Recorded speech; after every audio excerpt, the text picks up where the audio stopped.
வரப்போகிற பாடலோட முதல் வரி என்னன்னு கண்டுபிடிச்சி எனக்கு கமெண்ட் பண்ணுங்கள் பார்ப்போம். இந்த வீடியோ பிடிச்சதுன்னா லைக் பண்ணுங்கள், ஷேர் பண்ணுங்கள், சப்ஸ்கிரைப் பண்ணுங்கள். தேங்க்யூ.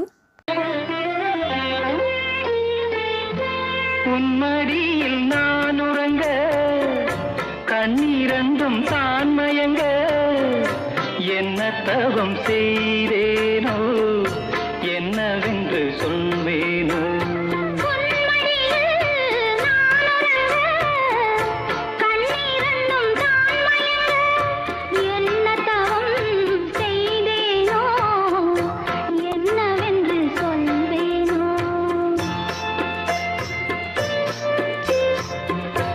ஏழ் பிறப்பும் இணைந்திருக்கும் சொந்தம் இந்த சொந்தமம்மா, வாழ்விருக்கும் நாள் வரைக்கும் கஞ்சமுந்தன்